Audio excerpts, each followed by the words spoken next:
50 मासूम बच्चों को शहीद कर दिया था। वालिदैन आज भी अपने प्यारों को याद करके अफसुर्दा हो जाते हैं। पेशावर से अब्दुल रहमान बिन गौहर की रिपोर्ट देखिए। सानिया APS तो गुजर गया, लेकिन अपने फूल जैसे बच्चों को खोने वाले वालिदैन के गम आज भी ताज़ा हैं। दो भाई नूरुल्लाह और सैफुल्लाह उस दिन घर से तो हुसूल इल्म के लिए निकले थे, लेकिन मौत की वादी में चले गए। उनकी वालदा आज भी नोहे कना है।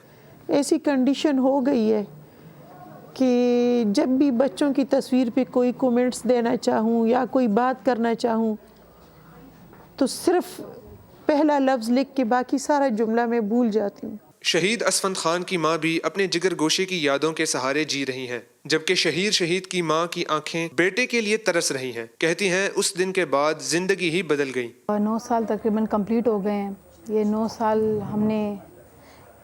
साल हमने कैसे गुजारे ये सिर्फ हमें ही पता है कि कोई ऐसा मैं कहती हूँ कि लम्हा नहीं गुजरा जब हमें अपने बच्चों की याद ना आई हुई हो। 9 सालों में हमें अपने बच्चों की जो दर्द है, जो उनकी तकलीफ़ है, वो हम भूल नहीं सकते हैं, ना हम भूले हैं। अपने खून से सींच कर जिस औलाद को माँ बड़ा करती है, बाप अपने कंधों पर बिठाकर उसे अपना सहारा बनाता है। अगर उसी औलाद का जनाजा उठाना पड़ जाए तो वालिदैन जिंदगी भर के लिए जिंदा दरगोर हो जाते हैं। कैमरामैन इशफाक हुसैन के साथ अब्दुल रहमान बिन गौहर, GTV न्यूज़, पेशावर।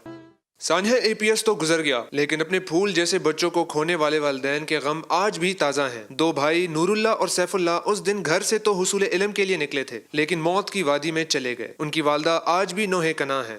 ऐसी कंडीशन हो गई है कि जब भी बच्चों की तस्वीर पे कोई कमेंट्स देना चाहूँ या कोई बात करना चाहूँ तो सिर्फ पहला लफ्ज़ लिख के बाकी सारा जुमला मैं भूल जाती हूँ। शहीद असफंद खान की माँ भी अपने जिगर गोशे की यादों के सहारे जी रही हैं, जबकि शहीद की माँ की आंखें बेटे के लिए तरस रही हैं। कहती हैं उस दिन के बाद जिंदगी ही बदल गई। 9 साल तकरीबन कंप्लीट हो गए हैं।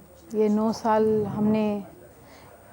साल हमने कैसे गुजारे ये सिर्फ हमें ही पता है कि कोई ऐसा मैं कहती हूँ कि लम्हा नहीं गुजरा जब हमें अपने बच्चों की याद ना आई हुई हो। 9 सालों में हमें अपने बच्चों की जो दर्द है, जो उनकी तकलीफ़ है, वो हम भूल नहीं सकते हैं, ना हम भूले हैं। अपने खून से सींच कर जिस औलाद को माँ बड़ा करती है, बाप अपने कंधों पर बिठाकर उसे अपना सहारा बनाता है। अगर उसी औलाद का जनाजा उठाना पड़ जाए तो वालिदैन जिंदगी भर के लिए जिंदा दरगोर हो जाते हैं। कैमरामैन इशफाक हुसैन के साथ अब्दुल रहमान बिन गौहर, GTV न्यूज़, पेशावर।